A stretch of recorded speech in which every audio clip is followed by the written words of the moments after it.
Semangat pagi teman-teman. Kita bertemu kembali pada pembahasan nama-nama, rahasia di balik nama. Sebelumnya kita telah membahas kategori A dengan segala kelebihan dan kekurangannya. Kita lanjutkan dengan kategori B dengan segala kelebihan dan kekurangannya. Sekarang kita akan masuk dalam kategori C.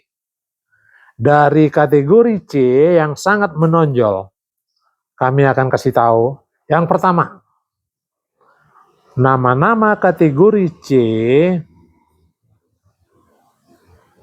itu dimanapun dia berada, kemanapun dia pergi, di lingkungannya dimanapun, ini cenderung cepat dikenal orang.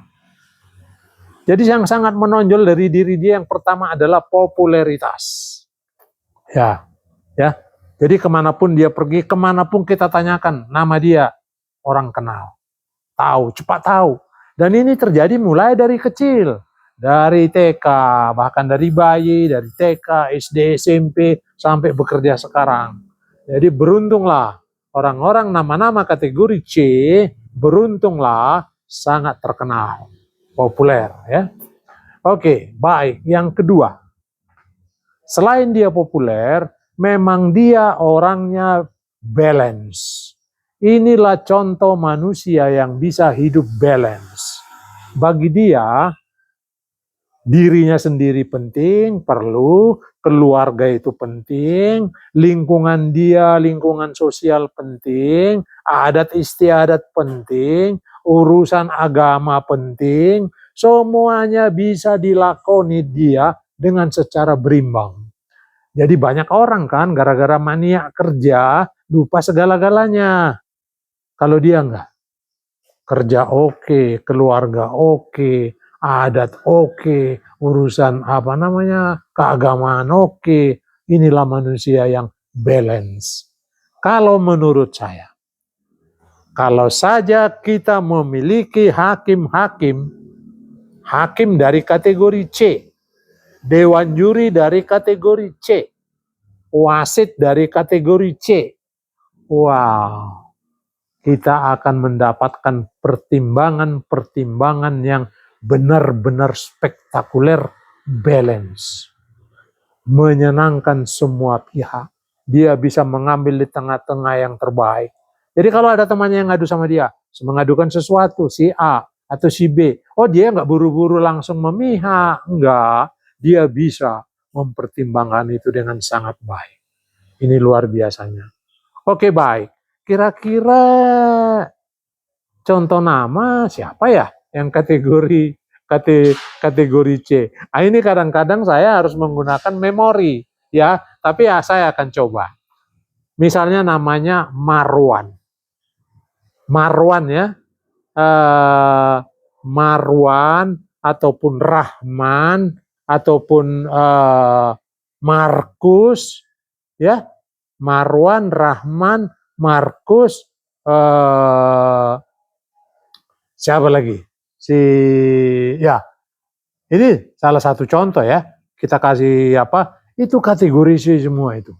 Jadi kalau kita ketemu namanya Rahman, wah kita bicara sama dia itu dia pasti ngasih masukan ke kita yang seimbang, yang balance. Bukan langsung boro-boro membela kita kalau kita salah. Enggak, dia tetap berada di tengah-tengah. Jadi misalnya namanya Darman. Darman juga kategori C. Kalau namanya Ahmad. Ahmad juga kategori C. Teman-teman, saya sengaja ya ngomong langsung seperti ini, terus yang keluar dari pikiran saya yang kategori C seperti tadi Darman, Ahmad, Rahman, si Karman, si Lasman, nah gitu, Darman, kayak gitu formatnya itu kategori C semua itu, ya. Tapi contoh yang saya berikan sudah ratusan ya, bahkan bisa 200-300 dah. Kalau nanti teman-teman baca di YouTube saya, rahasia di balik nama. Makanya saya bilang memori saya sangat terbatas. Apalagi belakangan ini sejak saya sakit, ya. Saya dapat stroke ringan, jadi memori saya memang benar-benar banyak berkurang, tidak seperti dulu. Jadi seperti tadi ya, untunglah masih bisa ingat seperti Rahman, Darman, ya, Kasman gitu ya, si Rustam ya, Rustam juga kategori C, masih banyak. Pokoknya itu baru yang dari 2 suku kata ya. Yang dari 3 suku kata banyak juga kategori C. Dari 4 suku kata banyak kategori C gitu loh. Bahkan yang menggunakan 2 nama, 3 nama, saya hitung semuanya, akhirnya kategori C. Tapi sebenarnya saya buka rahasia sedikit. Sebenarnya yang terbaik nama itu satu. Satu nama terbaik. Memang beruntung sih kalau seperti kami orang Batak gitu ya. Beruntung sekali. Walaupun kami pakai nama satu, seperti saya, nama saya satu, Martunas. Nama satu aja. Tapi kami beruntungnya karena ada marga, ya, Martunas Lumban Gaol. Sehingga kalau kita pun pergi ke luar negeri, memang selalu diminta ya. Selalu itu nama pertama dan nama kedua. Nah, kalau kami ya udah punya marga udah enak aja. Martunas Lumban Gaol. Jadi sehingga teman-teman memang ya kadang-kadang ada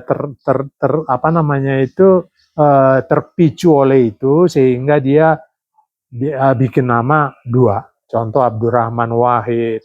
Ya, banyak sekali kawan-kawan kita yang punya nama 2. Tapi bagi saya yang paling utama saya hitung adalah nama depan. Nama pertama itu. Itu sangat menentukan. Walaupun seseorang punya nama sampai 3, sampai 4, tapi kalau yang sangat menentukan adalah nama pertama. Karena begitu dia bangun, kalau ditanya, namamu siapa? Langsung nama pertama. Jadi sangat menentukan itu, nama pertama itu. Sehingga untuk membuat nama pertama, saran saya teman-teman, tolonglah, demi keberlanjutan daripada anak-anak kita, cucu-cucu kita, sebagaimana saya kemukakan sebelumnya, dari nama dia sudah mendapatkan bonus 33%. Ya, 33% sudah dapat dari nama yang baik, nama yang dirancang baik. Kalau saya nggak salah, teman-teman kita dari suku Jawa juga sangat berhati-hati dalam memberikan nama. Walaupun ilmunya itu suatu saat saya kepengen pelajari juga, gimana sih ilmunya ya untuk nama itu.